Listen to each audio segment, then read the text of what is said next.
თუ ხარ დაწყები ველომოყვარული, ან ეხლა ეწყებ ველოსიპედის სიარულს, ეს ვიდეო შენთვისაა. ამ ვიდეოში თქვენ ახავთ როგორ უნდა შეერჩოთ ველოსიპედი, რა აღჭურვილობა გჭირდებათ და ასევე სხვა არჩევებს, რომელიც გამოგადგებათ დამწყებ ველომოყვარულებს.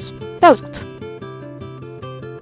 ყველაფერი იწყება ველოსიპედის შერჩევით. რა იგულისხმება სწორ ველოსიპედში? მნიშვნელოვანია განსაზღვროთ თუ სად აპირებთ გადაადგილებას. მაგალითად, თქვენ თუ აპირებთ გადაადგილდეთ მხოლოდ მთაში, უნდა იყიდოთ სამთო ველოსიპედი. თუ აპირებთ რომ გადაადგილდეთ ქალაქში, სამსახურიდან სახლამდე, ან საგზადკეცილო ტრასებზე, მაშინ თქვენ გჭირდება ქალაქის ან საგზადკეცილო ველოსიპედი. დამოკიდებული არის თქვენ სურვილებზე. როგორ უნდა შეერჩოთ ველოსიპედი, ჩვენ ჰიპოთეზაზე გვაქვს ძალიან კარგი ვიდეო, ამიტომ შეგიძლიათ ნახოთ. მეორე, თქვენ გჭირდებათ აღჭურვილობა. აღჭურვილობაში კი პირველ რიგში გულისხმობთ ჩაფხუტს. აუცილებლია შეერჩოთ თქვენი შესაბამისი ზომის ჩაფხუტი. მაგალითად, ჩემს შემთხვევაში 58-62 ზომის ჩაფხუტი არის საკმაოდ მოსახერხებელი და კომფორტული. ჩაფხუტთან დაკავშირებით ჩვენ ასევე გვაქვს ვიდეო ჰიპოთეზაზე და ესეც შეგიძლიათ ნახოთ. გადავიდეთ შემდეგ მნიშვნელოვან აღჭურვილობებზე. ჩაფხუტის შემდეგ ერთ-ერთი ყველაზე მთავარი აღჭურვილობა არის განათებები. წინა და უკანა ციმციმა არის თქვენი უსაფრთხოების გარანტი, ამიტომ აუცილებლად გამოიყენეთ ის. შემდეგ არის წყლის ბოთლი. ჰიდრატაცია განსაკუთრებით ზაფხულში არის ძალიან მნიშვნელოვანი, ამიტომ ყოველთვის ატარეთ მრავალჯერადი წყლის ბოთლი. გადავიდეთ აღჭურვილობის შემდეგ ნაწილზე, რომელიც ეხება ველოსიპედის მოვლას და ველოსიპედის მოვლისთვის ერთ-ერთი პირველი რაც გჭირდება არის ჯაჭვის ზეთი. ჯაჭვის ზეთთან დაკავშირებით ჩვენ ასევე გვაქვს ვიდეო, რომელსაც ასევე დავლინკავ. ძალიან უსმოთ მოგიყვებით შემდეგი აღჭურვილობის შესახებ, ეს არის ხელსაწყოების ნაკრები, ტუმბო, ასევე კამერის აღსადგენი. თუ თქვენ აპირებთ რომ გადაადგილდეთ ქალაქში, ძალიან კომფორტული არის რომ გამოიყენოთ ბოქლომი. რაც შეეხება სხვა აღჭურვილობებს, ესენი არის საკმაოდ ინდივიდუალური, ამიტომ როცა თქვენ უკვე დაიწყებთ ველოსიპედის სიარულს, ნელ-ნელა მოვა ამ აღჭურვილების შეძენის საჭიროება და ამჯერად არ დაგკლებთ. ამ აღჭურვილობასთან დაკავშირებით ჩვენ დამატებით კიდევ გვექნება ვიდეო, სადაც დეტალურად განვიხილავთ, რომელი ჯობია, როგორ გამოიყენება და ასე შემდეგ. გადავიდეთ მესამე საკითხზე.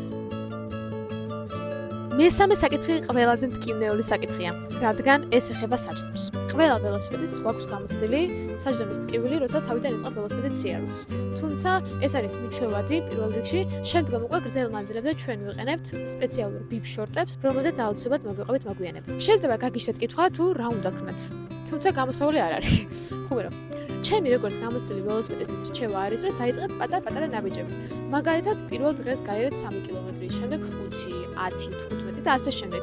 ამით ორგანიზმს ნელ-ნელა მიაჩვევთ და მაგალითად 10 კილომეტრი საერთოდ არ იქნება თქვენთვის დისკომფორტის შემცველი. დასაწყისში თუ თქვენ 10 კილომეტრს გაივლით, თქვენ აუცილებლად გექნებათ საჯდომის ტკივილი. მაგალითად, ჩემს შემთხვევაში დღეს დაახლოებით 10-20 კილომეტრზე არ ვიყენებ ბიბ შორტს, თუმცა თუ არის ეს 30, 50 ან 100 კილომეტრი, ამ შემთხვევაში ვიყენებ აუცილებლად ბიბ შორტს, რომელზეც როგორც შეგხვდით, ჩვენ გვექნება ვიდეო. მეოთხე, რადგან ჩვენ ვახსენებთ ბიბ შორტი, აუცილებლად უნდა ვისაუბროთ ტანსაცმელზე. მნიშვნელოვანია გეცვათ ისეთი ტანსაცმელი, რომელიც ეგრეთ წოდებით სუნთქავს. გავუფრინდებით ნაკლებად, ასევე არის საკმაოდ კომფორტული, არც გცხელად, არც გცივად.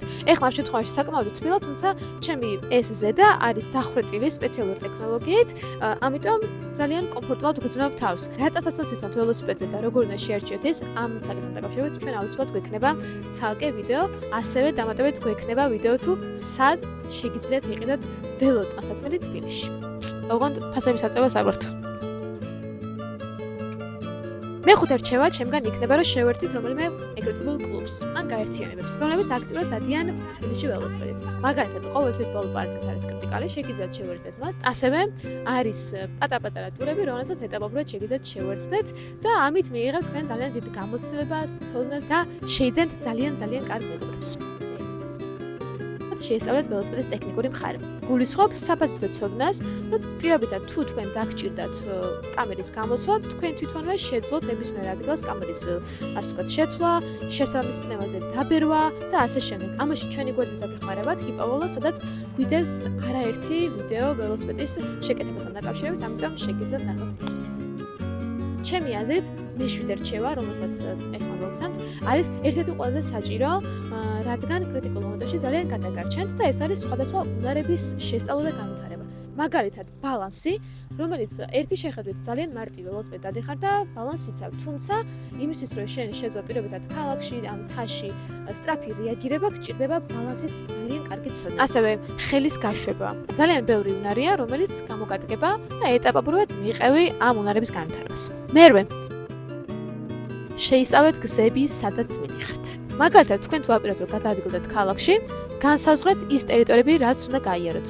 შეარჩიეთ რაც შეიძლება უსაფრთხო ადგილები და უსაფრთხო გზები A პუნქტიდან B პუნქტამდე, რათა თქვენი გადაადგილება იყოს პირველ რიგში ისე უსაფრთხო, კომფორტული და სასიამოვნო. გზების სწორად შერჩევაში დაგეხმარება რამდენიმე აპლიკაცია, რათა თქვენ განსაზღვროთ როგორც მანძილი, ასევე ამაღლება, ასევე სირთულე და ძალიან ბევრი რამ. ამ შემთხვევაში მე გირჩევთ ორ აპლიკაციას, რომელიც ძალიან მარტივად გამოსაყენებელია. ეს არის Strava და Komoot.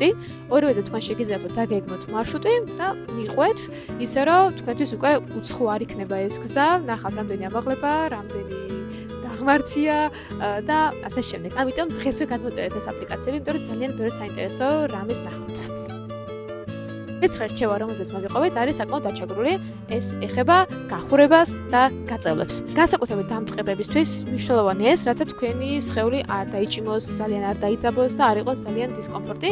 სანამ გახვალთ, მცირე გახურებები გააკეთეთ. გახურების ძალიან ბევრი ვიდეო არის ინტერნეტში, ამიტომ შეგიძლიათ ვნახოთ. სამუალოდ ჩვენც აუცილებლად გადავიღებთ გახურების და გაწევლების ვიდეოებს, თუმცა მანამდე შეგიძლიათ ამ ვიდეოებით იხელმძღვანელოთ.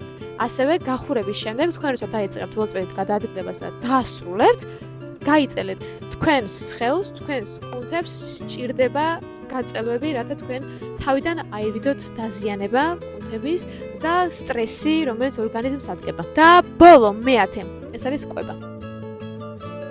როგორც უკვე გითხარით, ჰიდრატაცია არის ძალიან მნიშვნელოვანი. ძალიან ხშირად დალიეთ წყალი, თუმცა მხოლოდ წყალი არაფერს არ შვება, იმიტომ რომ ოფრის სახით ჩვენი ორგანიზმიდან გამოდის ძალიან ბევრი მინერალები, ამიტომ საჭიროა რომ შეავსოთ ეს მინერალები ელექტროლიტებით, საკვებით, სპეციალური გელებით და ასე შემდეგ. არ მოერიდოთ ხილს, ხილი ძალიან კარგია, ასევე დააბალანსეთ ნახშირწყლებით, ცინებით, ცხიმებით და ასე შემდეგ. ამ ყველაფერთან დაკავშირებითაც ჩვენ ნახავთ არაერთ ვიდეოს ინტერნეტში, არ გამოფიტეთ სხეული. ეს იყო ჩვენი 10 რჩევა და შემდეგ ვიდეოში ჩვენ აუცილებლად შემოგთავაზებთ სხვადასხვა რჩევებს, რომელიც დაგეხმარებათ, რომ თქვენი ველოსიპედით გადაადგილება იყოს ძალიან სასიამოვნო. მადლობა რომ მიყურეთ. გითხოვთ რომ გამოიწეროთ არხი, იმიტომ რომ ეს мотиваცია ძალიან გვაძლევს და ჩვენ გაგიზიარებთ ჩვენს გამოცდილებას, ცოდნას, რომელიც მრავალი წლის განმავლობაში დავაგროვებთ. ამე.